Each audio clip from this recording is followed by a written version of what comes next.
Morning बच्चे, स्वागत है आपका KVS आरो दिल्ली लाइव में। मैं AK सिंह। आज हम स्टार्ट करने से पहले कुछ जो प्रश्न है वो आपसे मैं पूछूंगा। तो मेरा पहला प्रश्न है बेटा कि हमारे पास 4 गैसेस हैं, ये हाइपोथेटिकल गैसेस हैं A, B, C, D। Critical temperature आपको पता है, इसका मान लो हमारा 100 केल्विन है, इसका हमारा 84 केल्विन है, इसका 250 केल्विन है और इसका 310 केल्विन। ये सारे गैस हैं बेटा। क्वेश्चन क्या पूछा मैंने आपसे कि arrange these gases in increasing order of their rate of absorption. मतलब आपको कम से लेकर ज़्यादा में अरेंज करना है। तो बताइए, मैंने आपको कॉन्सेप्ट बता रखा है, क्या आंसर देंगे आप?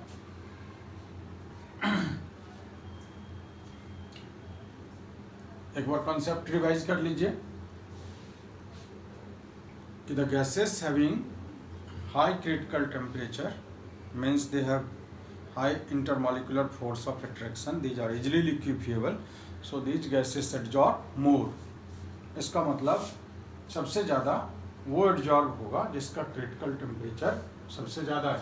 तो सबसे कम कौन किसका है? B। फिर कौन आएगा? A 84 के बाद 100। फिर कौन आएगा? C। और फिर कौन आएगा? D। ये हमारा आंसर हो जाएगा। ठीक है, आपने ऐसा ही किया होगा, आंसर मैच कर सकते हो। तो सबसे कम B का क्यों हुआ? क्योंकि इसका क्रिटिकल टेम्परेचर सबसे कम है। दूसरा क्वेश्चन मैं पूछता हूँ आपको कैटालिसिस के आधार पर। मैं 2 रिएक्शन लिखूँगा, आपने बताना है कि होमोजीनियस कैटालिसिस का कौन सा एग्जाम्पल है और हेट्रोजीनियस कैटालिसिस का एग्जाम्पल कौन सा है। SO2 गैस,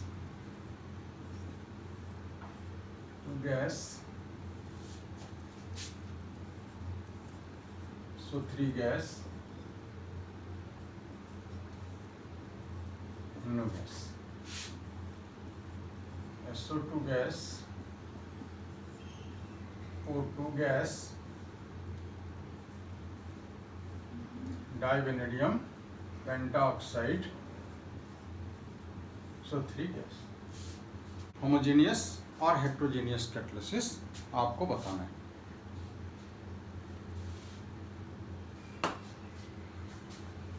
रिकॉल करिए और बताइए क्या आंसर बच्चे? कैसे ढूंढोगे?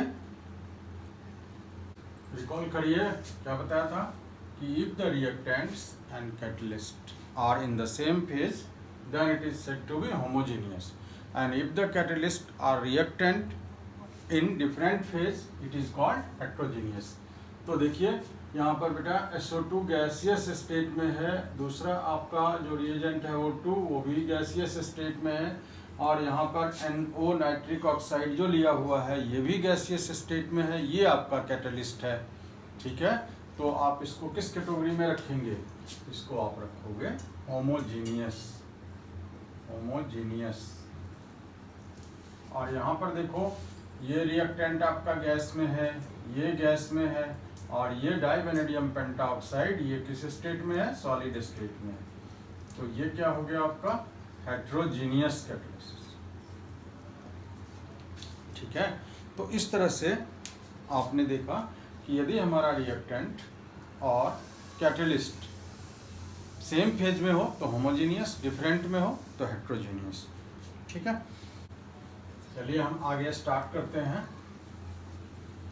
नेचर ऑफ सॉलिड कैटलिस्ट्स में हम लोग स्टार्ट करते हैं। What are the important features of solid catalyst? Solid catalyst का फीचर क्या है, किस कैटेगरी में हम बांटते हैं? तो फर्स्ट हम बांटते हैं बेटा इसको एक्टिविटी।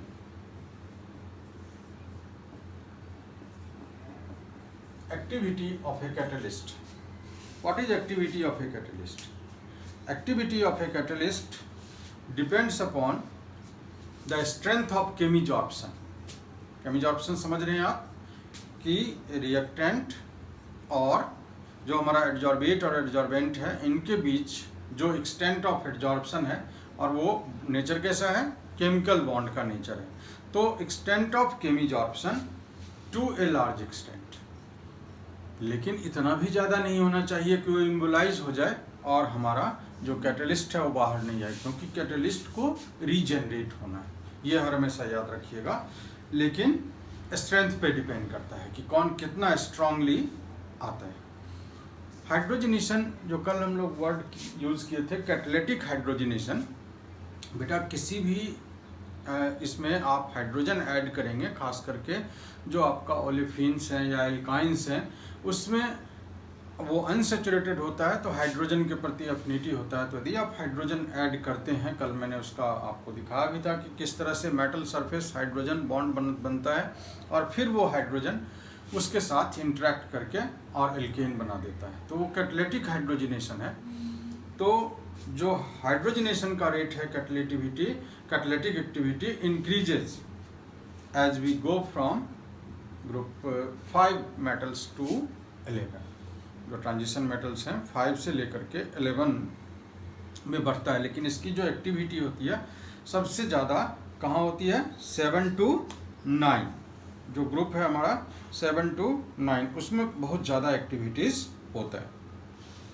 तो इस तरह से आपने देखा कि जैसे हमने लिया एक एग्जाम्पल कि H2 gas, O2 gas, platinum solid, H2O।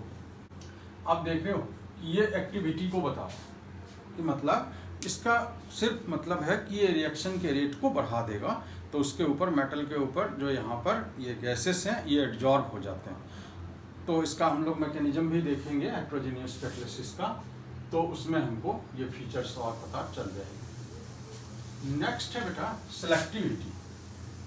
देखो इसके नाम से पता चल रहा है, सेलेक्टिविटी का मतलब होता है कि the selectivity of a catalyst is its ability to direct a reaction to a particular product. उसको एक फोर्स करके एक फिक्स प्रोडक्ट बनवा देता है। मतलब कैटलिस्ट में ये एबिलिटी होती है कि आप रिएक्टेंट सेम लोगे, लेकिन कैटलिस्ट बदलने से प्रोडक्ट बदल जाता है। कई बार बेटा स्टीरियो भी बदल जाता है। आप एक रिकॉल करो, अभी आपने हाइड्रोकार्बन में पढ़ा था कि जब आपके पास कोई एल्काइन है और एल्काइन पर आप लिंडलर्स कैटलिस्ट लेते थे, मतलब हाइड्रोजन का एडिशन करते थे, तो सिस एल्कीन बनता था नहीं, और जब बर्च रिडक्शन करते थे, सोडियम लिक्विड अमोनिया ले लेते थे तो ट्रांस एल्कीन हो जाता था। ऐसा क्यों होता था कि वो जो इलेक्ट्रॉन्स हैं, निकला हुआ इलेक्ट्रॉन और वो लॉन पेयर से वहाँ पर जो बॉन्ड पेयर का इलेक्ट्रॉन क्लाउड है रिपेल हो जाता था, तो वो अपोजिटली ओरिएंट हो जाता था, तो इसलिए वो ट्रांस बना देता था। तो मतलब स्टीरियो भी सिलेक्ट कर देता है। तो ये सिलेक्टिविटी, फिर से बोलता हूँ क्या है सेलेक्टिविटी बेटा, selectivity of a catalyst is its ability to direct reaction to give a particular product. एक पर्टिकुलर प्रोडक्ट आपको देगा। फॉर एग्जाम्पल यदि हम बेटा यहाँ पर कार्बन मोनोऑक्साइड और H2 गैस लेते हैं और आप रखते हैं यहाँ पर कैटलिस्ट निकल सॉलिड रखते हैं, तो देखो आपको क्या बना देता है, ये मीथेन बना रहा है और साथ में क्या निकल गया, वाटर गैस। ठीक है, यदि हमने कार्बन मोनोऑक्साइड और H2 लिया इन द प्रेजेंस ऑफ निकल, तो हमें क्या बना, मीथेन। इसी को यदि हम कैटलिस्ट बदल रहे हैं,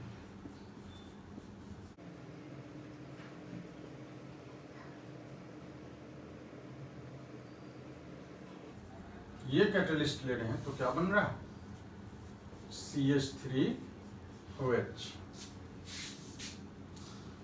देखो कॉपर जिंक ऑक्साइड Cr2O3 ले हैं तो मिथेनॉल बन रहा है। और यदि बेटा सिर्फ कॉपर लोगे तो मिथेनॉल बन जाएगा। यदि सिर्फ यहाँ पर कॉपर ही कैटलिस्ट लें तो फॉर्मल्डिहाइड मिथेनॉल बन रहा है।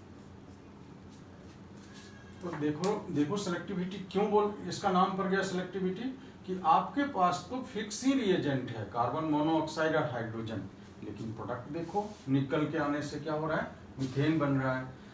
ZnOCr2O3 कॉपर के जो एलवाई है इस तरह से लेने से क्या बन जाता है, मिथेनॉल बन जाता है, और CO+H2 कॉपर से क्या बन जाता है, मिथेनॉल बन जाता है।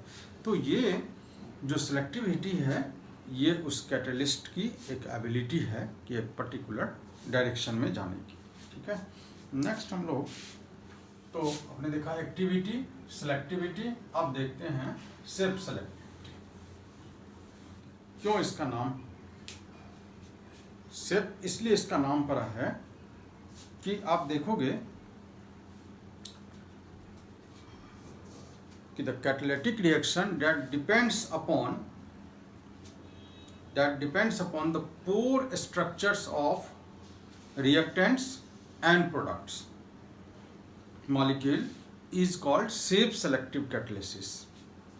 क्यों, उसके पोर्स के ऊपर कि रिएक्टेंट और प्रोडक्ट जो मॉलिक्यूल्स है उसका साइज क्या है, आपके जियोलाइट्स में कैविटीज का साइज क्या है, वही अलाउड होंगे और वो बाहर जा पाएंगे। जैसे फॉर एग्जांपल आप देखो, जैसे अब मॉस्किटो नेट हम लोग यूज करते हैं मच्छर से बचने के लिए बेटा, तो उसका पोर्स का साइज कैसा बना हुआ है कि एयर सिर्फ आ सकता है, मॉस्किटो को बाहर आने नहीं देगा।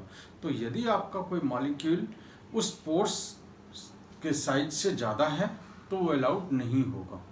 तो इसीलिए इसका नाम सेल्फ सेलेक्टिव कैटालिसिस है। ये किससे होता है, ये ज़्यादातर जियोलाइट से होता है। जियोलाइट आपने पढ़ा है, कहाँ पढ़ा है बताइए, जियोलाइट्स आपने हाइड्रोजन में पढ़ा था।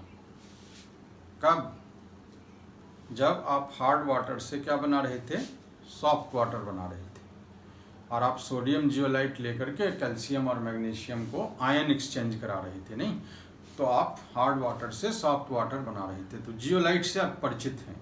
जियोलाइट होता क्या है, हाइड्रेटेड अल्मुनोसिलिकेट, हाइड्रेटेड अल्मुनोसिलिकेट्स। तो इस हाइड्रेटेड अल्मुनोसिलिकेट्स को जब हम हीट करते हैं बेटा वैक्यूम में, then the water of hydration, water of crystallization is lost and it creates pores, cavities आ जाता है।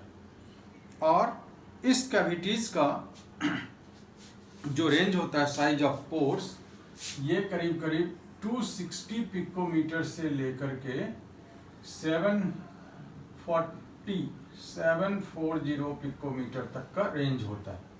मतलब हम जो हाइड्रेटेड जियोलाइट लिया, हाइड्रेटेड जियोलाइट, इसको जब हीट कर दिया तो एनहाइड्रस जियोलाइट जो आया, जिसमें वाटर लॉस हो चुका है, तो इसके अंदर बेटा क्या हुआ, पोर्स डेवलप हो गया। जहां जहां वाटर मॉलिक्यूल्स था वहां पर पोर्स डेवलप हो गया। अब पोर्स डेवलप होने से क्या हो रहा है आपका कि वो रिएक्टेंट और मॉलिक्यूल्स, प्रोडक्ट मॉलिक्यूल्स जिसका साइज इस कैविटीज से मैच खा रहा है, उसको वो अंदर आने देता है और कैटेलाइज होकर के हमारा जो प्रोडक्ट है वो बाहर निकल जाता है।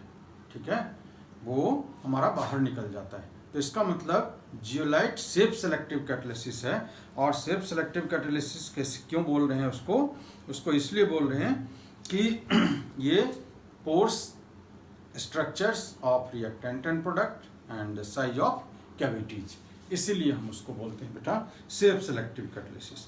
ये इंडस्ट्री में बहुत ज़्यादा यूज हो रहा है। Zeolites are being very widely used in petrochemicals industries, cracking of hydrocarbons. ये क्रैकिंग ऑफ हाइड्रोकार्बन्स क्या होता है, 10th क्लास में भी फ्यूल चैप्टर में पढ़ा है कि जब हमारा हायर कंपोनेंट्स हाइड्रोकार्बन आता है फ्रैक्शनल डिस्टिलेशन से, उसका डायरेक्ट यूज नहीं है, लेकिन देखते हो पेट्रोल का बहुत सारा यूज है। तो यदि हम उसको लोअर कंपोनेंट में कन्वर्ट कर लें, जैसे डोडिकेन है, उसको यदि हेप्टेन पेंटेन में कर लें तो हमारा गैसोलीन बन जाता है, जिसका खपत बहुत ज़्यादा है। तो इसलिए एक प्रोसेस है जिसमें ज़्यादा हम ZSM5 यूज करते हैं, ये अल्कोहल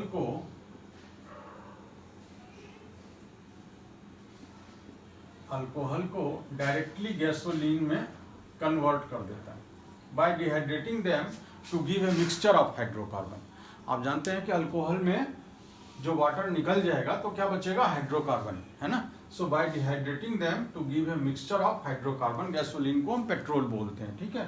तो ये ZSM10 भी होता है, ये इसकी शेप पर होता है। इसका पूरा फुल फॉर्म यदि आप देखोगे तो जियोलाइट एस्कोनी मोबी 5 ये होता है इसका फुल फॉर्म होता है।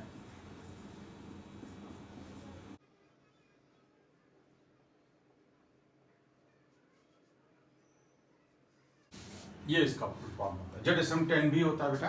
तो ये जो हमारा जियोलाइट्स है, इस तरह से हमारा सेफ सेलेक्टिव कैटलिस्ट का काम करता है। कहाँ यूज करते हो इसको, पेट्रोलियम इंडस्ट्री में ज़्यादातर यूज करते हैं। क्रैकिंग ऑफ हाइड्रोकार्बन्स क्या है, दो तरह का क्रैकिंग होता है, थर्मल क्रैकिंग और कैटालिटिक क्रैकिंग। तो कैटालिटिक क्रैकिंग के अंदर आएगा हमारा adsorption theory.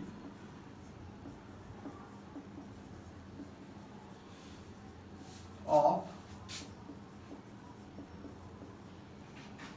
heterogeneous catalysis। Adsorption theory में यहाँ पर दो थ्योरी का कॉम्बिनेशन है। जो मॉडर्न हमारा एडजॉर्प्शन थ्योरी है, it is a combination of old adsorption theory and intermediate compound formation theory. Old adsorption theory states that कि when the reactant molecules come out the surface of the reactant so that the concentration of reactant increases and rate of reaction increases। क्योंकि आपने kinetics में पढ़ा है कि यदि हमारा concentration बढ़ता है तो रिएक्शन का रेट बढ़ जाता है। और अभी आपने सरफेस में क्या पढ़ा कि when this gets adsorbed on the surface, तो adsorption being an exothermic process, so that heat is utilized in enhancing the rate of reaction। तो दोनों ही चीज़ आपको जो फैक्टर आपने पढ़ा था, कंसंट्रेशन और टेम्परेचर, तो ओल्ड एडजॉर्प्शन थ्योरी क्या कह रहा है हमारा कि कंसंट्रेशन भी बढ़ रहा है यदि हम सरफेस प्रोवाइड करते हैं तो, और दूसरा हमारा एडजॉर्प्शन के कारण हीट जो रिलीज होता है वो रिएक्शन के रेट को बढ़ाने में मदद करता है। ये है ओल्ड। एक इंटरमीडिएट कंपाउंड फॉर्मेशन थ्योरी जो याद करिए मैंने आपको बताया था कि SO2 + O2 V2O5 जब हम लेते हैं तो SO2 V2O5 से पहले रिएक्ट करके SO3 और V2O4 एक इंटरमीडिएट बना देता है, वो इंटरमीडिएट फिर से रीजनरेट हो जाता है।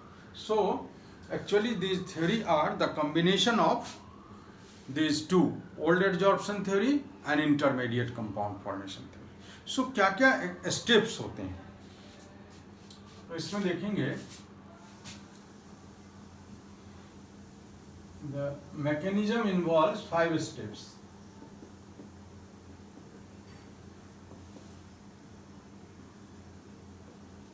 फाइव स्टेप्स आता है बेटा। पहला क्या होता है कि diffusion of reactant to the surface of the catalyst.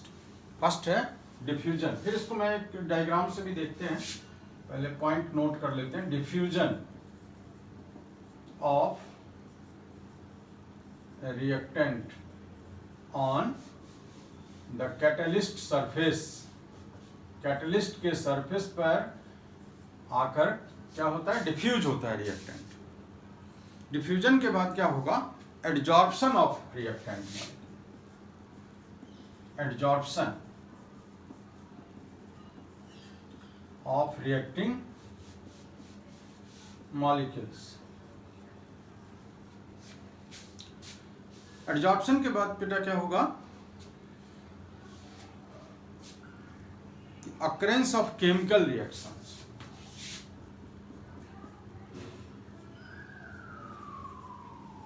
Occurrence of chemical reaction. Chemical reaction होगा और केमिकल रिएक्शन के थ्रू क्या बन जाएगा, एक इंटरमीडिएट बनेगा और फिर प्रोडक्ट का फॉर्मेशन होगा और फिर क्या करोगे, डिजॉर्प्शन होगा,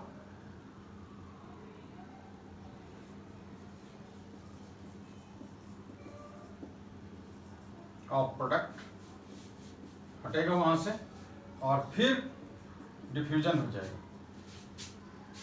desorption of reactant molecules away from the catalyst surface. ठीक है, तो फिर वन बाय वन अब इसको डायग्राम से देखते हैं बेटा।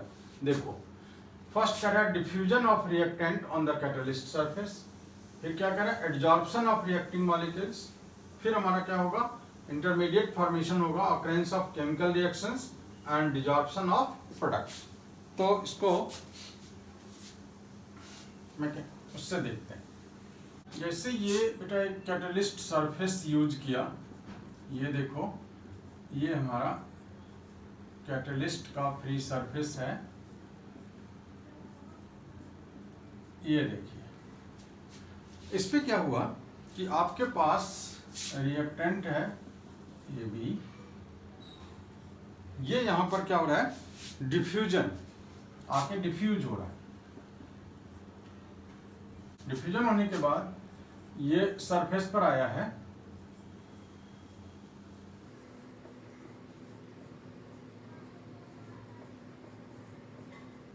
ये देखिए इस पे आके एडजॉर्ब हो गया।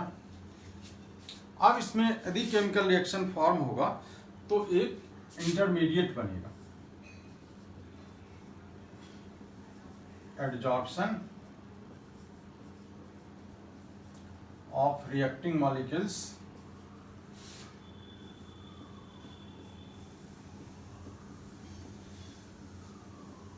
ये देखिए यहां पर बेटा एक इंटरमीडिएट बन गया, देखो ये इंटरमीडिएट बन गया, इंटरमीडिएट। अब इंटरमीडिएट बनने के बाद ये यहां से क्या होगा, अब आपका डिजॉर्प्शन हो जाएगा, डिजॉर्प्शन जब होगा तो आप देखोगे कि ये प्रोडक्ट बन गया आपका, और अब डिफ्यूजन भी हो जाएगा कि इस प्रोडक्ट को अलग ले जाना है यहां से, फिर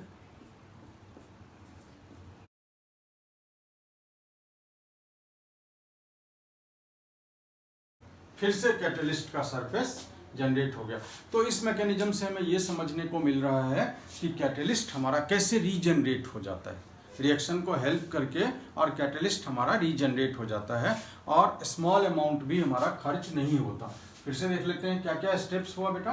डिफ्यूजन ऑफ रिएक्टेंट्स, डिफ्यूजन के बाद जो प्रोसेस एडजॉर्प्शन चल रहा है, इसमें ए और बी के बीच में एक बॉन्ड बन रहा है, जिससे क्या हो गया, इंटरमीडिएट फॉर्म हुआ है, और इंटरमीडिएट फॉर्मेशन के बाद कंपाउंड फॉर्मेशन होगा, और फिर क्या हो गया, ए बी प्रोडक्ट बना, ये फिर से डिजॉर्प्शन होकर के, डिफ्यूजन होकर के कैटलिस्ट को फिर से कैटलिस्ट सरफेस को रीजनरेट कर दिया।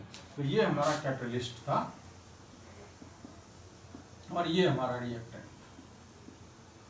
ठीक है, इस तरह से फिर से आपका कैटलिस्ट रीजनरेट हो। नेक्स्ट बेटा चलते हैं हम लोग enzyme catalysis. Enzyme catalysis, what are enzyme? तो देखते हो लिविंग ऑर्गेनिज्म के अंदर जो रिएक्शंस होता है, चाहे वो प्लांट्स हो या एनिमल्स हो, इसके अंदर जो कैटलिस्ट होता है उसको हम जनरली एंजाइम्स बोलते हैं। क्या बोलते हैं बेटा? Enzymes. That's why enzymes are regarded as biocatalyst. इनको हम बोलते हैं बायोकैटलिस्ट। और एक्चुअली ये हाई मॉलिक्यूलर मास प्रोटीन होते हैं। एंजाइम्स जो होता है वो हाई मॉलिक्यूलर मास प्रोटीन होता है। तो इसका मास 15,000 से लेकर के 10⁻⁶ ग्राम पर मोल होता है। इतना बल्कियर होता है एंजाइम। और जो एंजाइम्स रिएक्शन के रेट को बढ़ाता है, ये करीब करीब 10⁸ से 10⁻20 टाइम्स, 10⁸ to 10⁻20 टाइम्स ये रिएक्शन के रेट को बढ़ा देता है। और मैंने आपको एक चीज़ डिस्कस किया था, किसमें? केमिकल काइनेटिक्स में। याद करो, रिकॉल करो कि हम लोग जो एक सिंगल मील खाते हैं उसको डाइजेस्ट होने के लिए इट विल टेक 74 ईयर्स। यदि हमारे पास एंजाइम नहीं हो तो एक सिर्फ सिंगल डाइट को पचाने के लिए आपको कितना साल चाहिए? 74 ईयर्स। लेकिन थैंक्स टू एंजाइम कि आपको 3 घंटे 4 घंटे के बाद भूख लग जाता है ना। तो ये है एंजाइम कैटालिसिस। तो एंजाइम कैटालिसिस में आप देखोगे कि एंजाइम्स जो होता है, अभी हम बाद में देखेंगे कैरेक्टरिस्टिक कुछ रिएक्शंस को देखते हैं, तो ये बहुत ही स्पेसिफिक नेचर का होता है।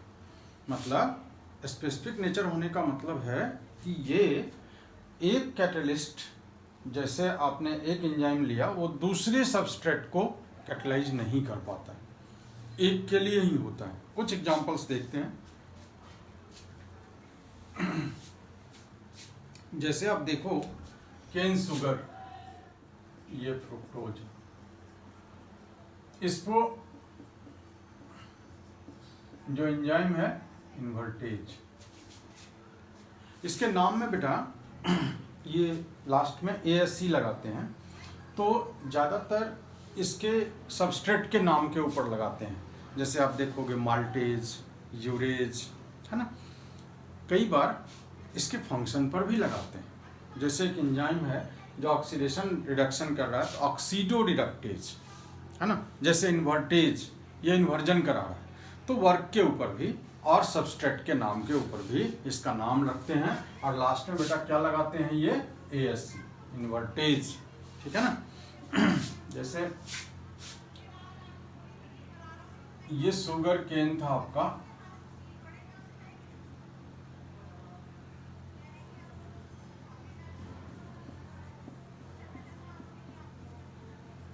और ये माल्टोज है, ये भी डाइसैकराइड है, लेकिन इस पर क्या लेते हैं? माल्टेज। ये 2 यूनिट ग्लूकोज देता है। तो देखिए माल्टोज, माल्टेज। जो हमारा स्टार्च होता है वो डाइस्टेज तोड़ करके माल्टोज बनाता है, फिर माल्टोज से हमें क्या मिलता है? ग्लूकोज। इसीलिए तुम रोटी खाते हो तो एनर्जी थोड़ा बाद में मिलता है, लेकिन डायरेक्ट ग्लूकोज खा लोगे तो क्या होगा?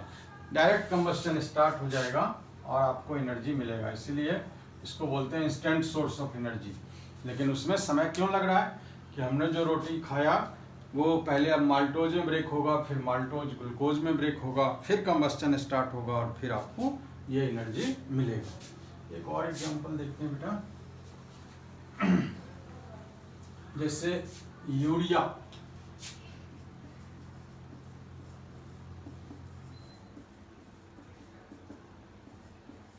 यूरिया क्या है?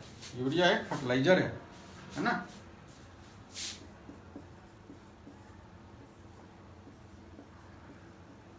यूरेज, अमोनिया निकलता है, CO2 gas.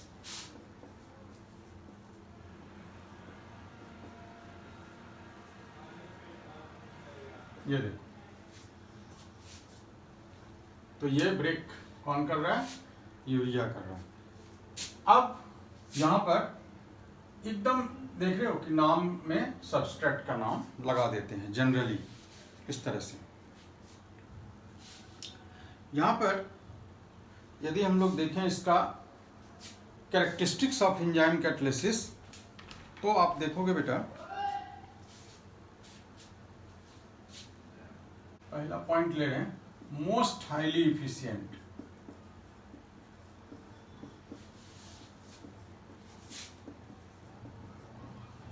Most highly efficient, most highly efficient मतलब 1 molecule of an enzyme may transform 1 million molecule per minute. 1 million molecule of the reactants per minute. सोचो कितना एफिशिएंट है कि 1 मिनट के अंदर 1 मिलियन रिएक्टेंट मॉलिक्यूल्स को प्रोडक्ट बनाने के बाद फिर से वो वापिस हो जाता है। तो इसीलिए इसको बोलते हैं हाईली इफिशिएंट। दूसरा point, highly specific in nature.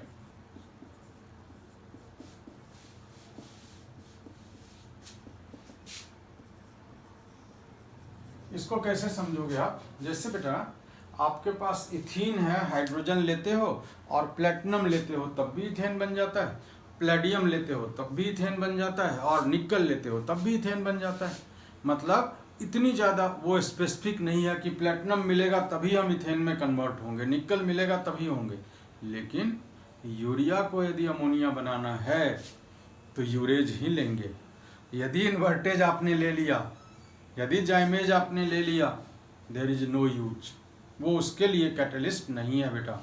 तो इसीलिए वर्ड आया है हाईली स्पेसिफिक इन नेचर, मतलब एकदम एक जो एंजाइम है। इसीलिए इसको अभी हम लोग ये भी सीखेंगे की लॉक मॉडल। जैसे आप देखते हो कि आपके घर का जो लॉक है वो आपके घर के मम्मी के पास जो चाबी है उसी से खुल रहा है, दूसरा पड़ोसी के पास भी लिंक ताला है लेकिन नहीं खुल रहा है, कॉम्बिनेशन नहीं मिल रहा है ना। ठीक उसी तरह से हमारा जो ये हाईली स्पेसिफिक नेचर का मतलब है कि यहाँ पर जो एक रिएक्टेंट मॉलिक्यूल के लिए एक ही एंजाइम फिक्स्ड है। एक बार रिकॉल करिए, हमने क्या बताया आपको कि जैसे हमारे पास प्रोपीन है और हाइड्रोजन लिया और प्लेटिनम यूज किया या निकल यूज किया या प्लेडियम यूज किया, वो प्रोपेन बन गया।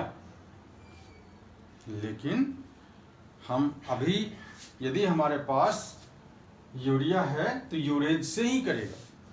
तो इसलिए इसको हमें ध्यान रखना है कि बहुत ज़्यादा हाईली स्पेसिफिक नेचर का होता है। Highly active under optimum temperature, highly active under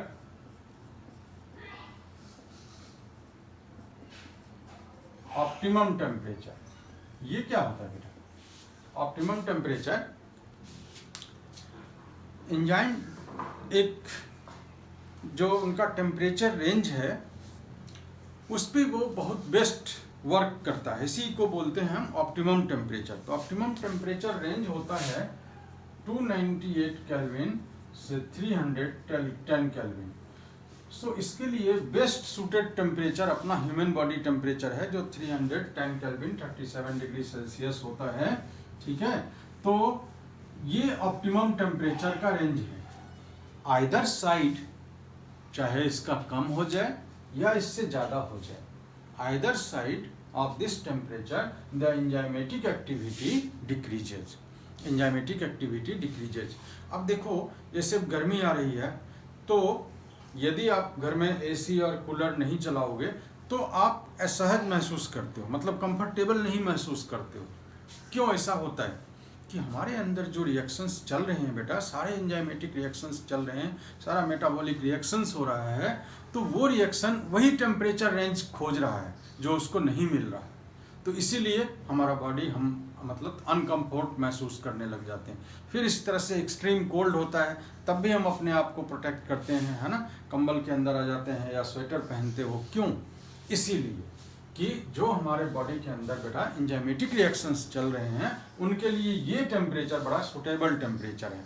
ठीक है, बेस्ट सूटेड टेम्परेचर। जैसे देखो तुम्हारी मम्मी दही बनाती है ना, वो एंजाइमेटिक रिएक्शन है, लैक्टोबैसिलस जो बैक्टीरिया है, कर्लिंग ऑफ मिल्क। तो आप देखते हो कि जब जाड़े के दिन में दही बनाती है तो बहुत कॉशियस रहती है कि एकदम टेम्परेचर मेंटेन करके, फिर उसको जिस तरह से हम लोग कुछ पहनते हैं उसको भी वो ढक करके रखती है कि टेम्परेचर नहीं घटे, फॉल नहीं करे। और गर्मी के दिन में क्या होता है कि जैसे टेम्परेचर ज़्यादा हो जाता है तब वो जामुन नहीं डालती। तो क्यों?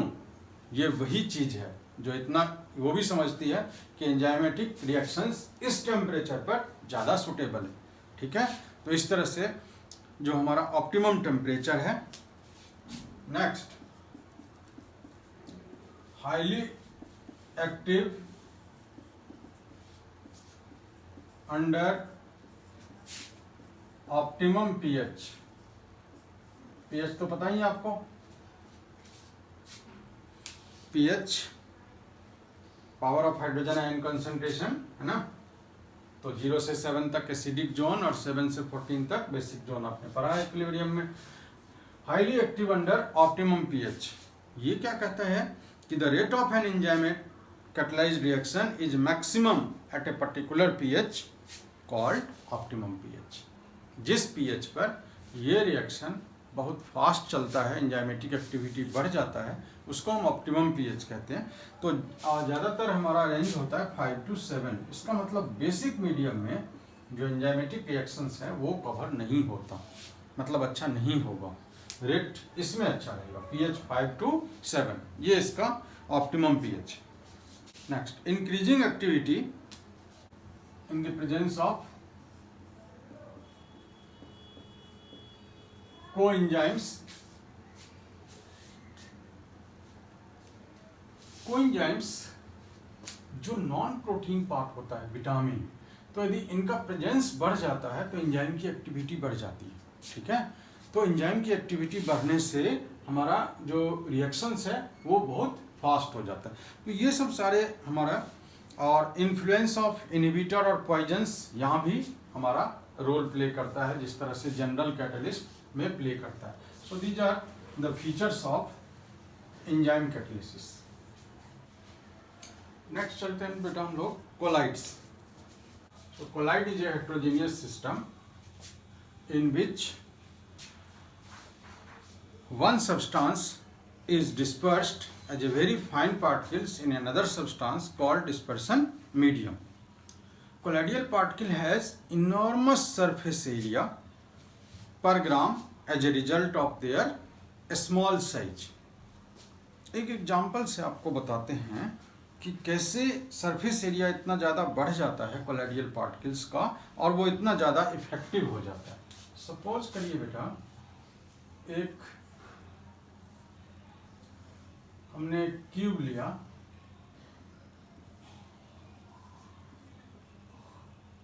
जिसका साइड 1 सेंटीमीटर है, तो इसका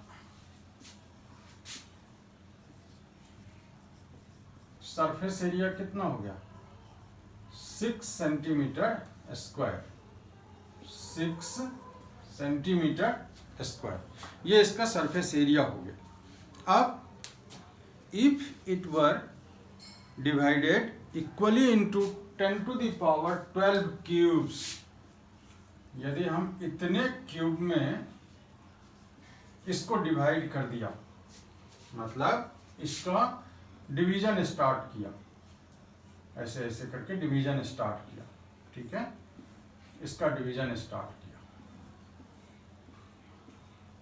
सो 10 to the power 12 cubes, the cube would be the size of large colloidal particles and have a total surface area of 60,000 centimetre square. इतना बड़ा इसका सरफेस एरिया हो जाएगा। तो this enormous surface area leads to some special properties of colloids, some special properties of colloids. तो ये आप देखेंगे कि कोलाइड्स जो हमारा है एक हेट्रोजीनियस सिस्टम है बेटा, और हेट्रोजीनियस सिस्टम का मतलब कि एक जो प्रोसेस, जैसे आप कहते हैं सॉल्यूट में सॉल्यूट सॉल्वेंट सोल्यूशन बनाते हैं, ठीक इसी तरह से जो कोलाइड बनता है वो एक डिस्पर्स्ड फेज और डिस्पर्सन मीडियम। तो जो स्मॉल अमाउंट में है उसको हम डिस्पर्स्ड फेज कहते हैं, और जो लार्जर में है उसको हम बोलते हैं डिस्पर्सन मीडियम। और इसके आधार पर सोल का नोमेनक्लेचर भी होता है, जैसे हम किसी को सोल बोलते हैं, किसी को जेल बोलते हैं, किसी को इमल्सन बोलते हैं। तो ये डिस्पर्सन मीडियम का क्या फेज है उसके ऊपर भी डिपेंड करता है, ठीक है। तो कोलाइड में जैसे हम एक एग्जांपल ले रहे हैं, मान लीजिए कि स्टार्च सोल है, मान लो स्टार्च का सोल बनाया, लैब में बनाते हैं। तो स्टार्च यहाँ पर क्या है, डिस्पर्स्ड फेज है, और ये वाटर में डिस्पर्सन है। तो वाटर हमारा डिस्पर्सन मीडियम है, ये डिस्पर्स्ड फेज है और ये डिस्पर्सन मीडियम है, ठीक है।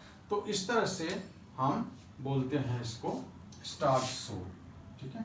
तो जो लार्जर अमाउंट में है उसको डिस्पर्सन मीडियम, जिसमें डिस्पर्स्ड है, और जो स्मॉलर अमाउंट में है उसको बोलते हैं dispersed phase. Classification of colloids पे चलते हैं।